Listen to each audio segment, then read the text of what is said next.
ଆପଣଙ୍କ ଆଧାର କାର୍ଡ଼ରେ କେଉଁ ବ୍ୟାଙ୍କ ଲିଙ୍କ ଅଛି ଆପଣ କେମିତି ଚେକ୍ କରିପାରିବେ ଯାହାକି ନିଜ ମୋବାଇଲ ସାହାଯ୍ୟରେ।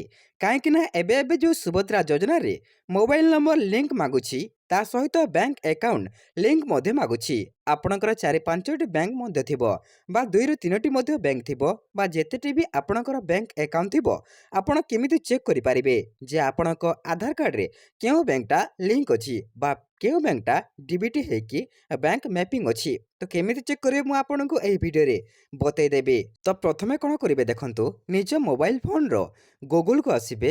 ଗୁଗୁଲକୁ ଆସି ସାରିଲା ପରେ ଏଠି ଆପଣ ସର୍ଚ୍ଚ କରିବେ ଆଧାର କାର୍ଡ଼ ଡାଉନଲୋଡ଼ ବା ଆଧାର ସର୍ଚ୍ଚ କଲେ ବି ଚଳିବ। ଆସି ସାରିଲା ପରେ ଦେଖନ୍ତୁ ମୁଁ ଆଧାର କାର୍ଡ଼ ସର୍ଚ୍ଚ କଲି। ତାପରେ ପ୍ରଥମ ଯେଉଁ ଅପସନ୍ ଅଛି ଏଠି ଆପଣଙ୍କୁ କ୍ଲିକ୍ କରିନେବାର ଅଛି। ପ୍ରଥମ ଅପସନ୍ରେ ଯେମିତି ଆପଣ କ୍ଲିକ୍ କରିଛନ୍ତି ଆପଣଙ୍କ ପାଖରେ ନୂଆ ଇଣ୍ଟରଫେସ୍ଟା ଖୋଲିଯିବ। ତାପରେ ଦେଖନ୍ତୁ ଏମିତି ଖୋଲିଲା ପରେ ଏଠି ଟିକେ ଜୁମ୍ କରିବେ ଏବଂ ଏଠି ଦେଖିପାରୁଥିବେ ଆଧାର ଡାଉନଲୋଡ଼ ଅଛି। ଆଧାର ଡାଉନଲୋଡ଼ରେ ଆପଣ କ୍ଲିକ୍ କରିବେ। କ୍ଲିକ୍ କରିକି ଉପରକୁ ଟିକେ ସ୍କ୍ରୋଲ୍ କରିବେ। ଦେଖନ୍ତୁ ଏଇ ଯେଉଁ 4 ଚକିଆ ଚିହ୍ନ ଅଛି ଏଠି ଆପଣ କ୍ଲିକ୍ କରିବେ। କ୍ଲିକ୍ କଲା ପରେ ଆପଣଙ୍କର ଏମିତି ଅପସନ୍ ଖୋଲିଯିବ। ଖୋଲି ସାରିଲା ପରେ ଦେଖନ୍ତୁ ଏଠି ଆପଣ ଲଗ୍ଇନ୍ରେ କ୍ଲିକ୍ କରିବେ। ଲଗ୍ଇନ୍ରେ ଯେମିତି ଆପଣ କ୍ଲିକ୍ କରିବେ ଏଠି ଆପଣଙ୍କର ଆଧାର ନମ୍ବର ଏବଂ କ୍ୟାପ୍ଚା ଭରିବେ। ଯାହା ଆପଣଙ୍କର ଆଧାର ଥିବ ଆଧାର କାର୍ଡ଼ ଏବଂ ଆଧାର ନମ୍ବର ଦେଇ ସାରିଲା ପରେ ଏଇ ଯେଉଁ ଯାହା ଯାହା ଲେଖା ହେଇଛି ଯେଉଁ ସାଇଡ଼୍ରେ ଠିକ୍ ସେମିତି ଆପଣ ଲେଖିବେ ବା ଏହି କ୍ୟାପ୍ଚାଟି ଭରିବେ। କ୍ୟାପ୍ଚା ଭରି ସାରିଲା ପରେ ତଳେ ଯେଉଁ ଲଗ୍ଇନ୍ ୱିଥ୍ OTP ଅଛି ଏଠି ଆପଣଙ୍କୁ କ୍ଲିକ୍ କରିନେବାର ଅଛି। ତାପରେ କ'ଣ ହେବ, ଆପଣଙ୍କ ଆଧାର କାର୍ଡ଼ ଯେଉଁ ମୋବାଇଲ ନମ୍ବର ଲିଙ୍କ ଥିବ ସେଠି ଗୋଟେ OTP ଆସିବ। ମୋ ମୋବାଇଲ ନମ୍ବରରେ ଲିଙ୍କ ଅଛି ତ OTP ଆସିବ କେମିତି ଦେଖନ୍ତୁ। ଦେଖନ୍ତୁ ମୋର ଉପରେ ଆସିସାରିଛି। ମୁଁ ସେ OTPକୁ ଆପଣଙ୍କୁ ଦେଖାଇ ଦେଉଛି। ଦେଖିପାରୁଥିବେ 491239। ଦେଖନ୍ତୁ ଏମିତି OTP ଭରିବେ।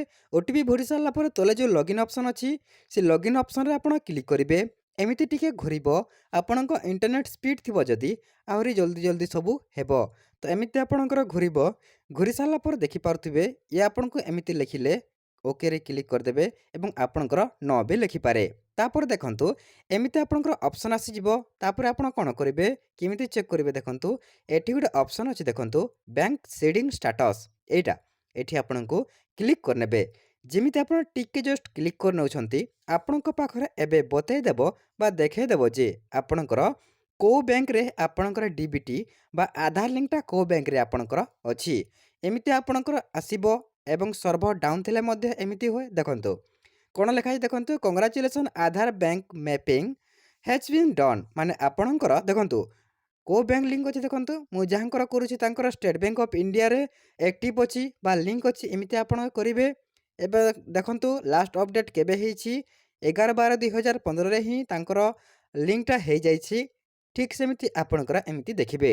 ଏବଂ ଯଦି ଆପଣଙ୍କର ଏଠି ଫେଲ୍ ଲେଖିଲା ବା ଅନ୍ୟ କିଛି ଲେଖିଲା ଆପଣଙ୍କର କୌଣସି ବି ଲିଙ୍କ ନାହିଁ ବୋଲି ଆପଣ ଜାଣିବେ। ତାପରେ କ'ଣ କରିବେ, ଆପଣ ଆଧାର କାର୍ଡ଼ ଏବଂ ବ୍ୟାଙ୍କ ପାସବୁକ୍ ଜେରକ୍ସ ନେଇକି ଏବଂ ଅରିଜିନାଲ ବି ସାଙ୍ଗରେ ନେଇକି ଯିବେ ବ୍ୟାଙ୍କକୁ ଏବଂ ବ୍ୟାଙ୍କକୁ ଯାଇକି ଆଧାର ଲିଙ୍କ କରିବା ପାଇଁ ଆପଣଙ୍କୁ କହିବେ, ବ୍ୟାଙ୍କକୁ କହିବେ ଏବଂ ସେ ବ୍ୟାଙ୍କରେ ଡିପୋଜିଟ୍ ଦେବେ ଯେ ବ୍ୟାଙ୍କ ଆକାଉଣ୍ଟ କରିବା ପାଇଁ ବା ଆଧାର କାର୍ଡ଼ରେ ବ୍ୟାଙ୍କ ଲିଙ୍କ କରିବା ପାଇଁ। ତାପରେ ଆପଣଙ୍କର ଆଧାର କାର୍ଡ଼ରେ ବ୍ୟାଙ୍କ ଲିଙ୍କ ସେହି କର୍ତ୍ତୃପକ୍ଷ କରାଇଦେବେ। ଏବଂ ଅଧିକ ଅପଡ଼େଟ୍ ପାଇଁ ଆମ ଟେଲିଗ୍ରାମ ଚ୍ୟାନେଲକୁ ଜଏନ୍ ହୁଅନ୍ତୁ, ଯାହାକି ଅପଡ଼େଟ୍ ଆସିବା ପରେ ପରେ ତୁରନ୍ତ ମୁଁ ଆପଣଙ୍କୁ ଟେଲିଗ୍ରାମରେ ପ୍ରଥମେ ଅପଡ଼େଟ୍ ଦେଇଦିଏ ତାପରେ ଭିଡ଼ିଓ କରିକି ଆପଣଙ୍କୁ ବତେଇ ଦିଏ।